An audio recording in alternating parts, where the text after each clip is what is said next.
Jadi kalau matahari terbit dari barat itu udah selesai. Selesainya pintu tobat, tertutupnya pintu tobat. Itu yang kayak katanya Quran pada hilang gitu ya. Peristiwa, nah setelah peristiwa itulah maka tanda-tanda kemudian akan muncul berikut berurutan seperti tasbih yang putus itu, Mas. Quran akan dicabut dari muka bumi, Ka'bah akan diangkat dan dicabutlah nyawa orang-orang beriman. Tapi sebelumnya ada pemenangan dulu Islam. Islam akan zahir dulu. Dan Islam zahir tidak butuh teknologi kan. Yang Islam butuhkan adalah manusia yang sejati. Itulah pasukan yang terbaik yang sudah Allah katakan, yang sudah Rasulullah sabdakan, mereka adalah penghuni surga Firdaus yang bisa memberikan syafaat kepada 70 bahkan 70.000 orang. Karena iman mereka dahsyat itu. Nabi sampai-sampai Nabi Isa alaihissalam mengusap wajah mereka. Anta min ahlil jannah wa inna makanaka fil jannah. Wajahnya diusap.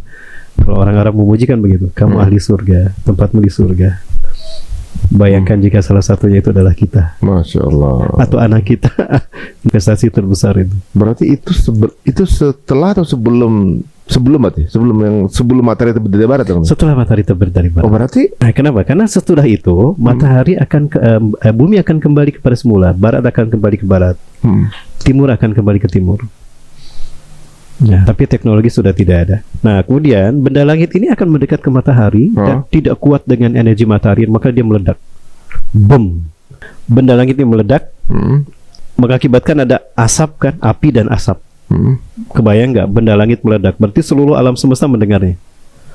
Kemudian keluarlah asap. Nah, asap inilah yang kemudian dimasuki oleh bumi selama 40 hari 40 malam. Itulah yang disebut dengan dukhan. Itulah yang disebut dengan dukhan. 40 hari 40 malam. Baru setelah itu satu persatu 10 tanda besar itu diperlihatkan. Apa itu? Munculnya binatang melata, turunnya Nabi Isa, munculnya Dajjal, turunnya Nabi Isa, Dajjal dibunuh oleh Nabi Isa, kemudian muncul Ya'juj Ma'juj. Setelah itu dicabutnya Quran dari ingatan, kemudian dicabutnya nyawa orang beriman, dicabutnya Ka'bah. Ada yang kemungkinan Ka'bah dulu diangkat ke langit, baru nyawa orang beriman dicabut walaupun imannya sebesar biji angin iliyin dari bumi Hijaz, Saudi Arabia. Baru setelah itu bumi hanya dihuni oleh makhluk yang buruk di muka bumi, yang tidak punya iman walaupun sebesar biji sawi. Ilaihim tub'asusa, kepada mereka lah kiamat diutus. Dan itu makhluk terburuk, manusia terburuk di muka bumi, yang disisakan Allah. Yang disisakan Allah. Pada mereka lah kiamat terjadi.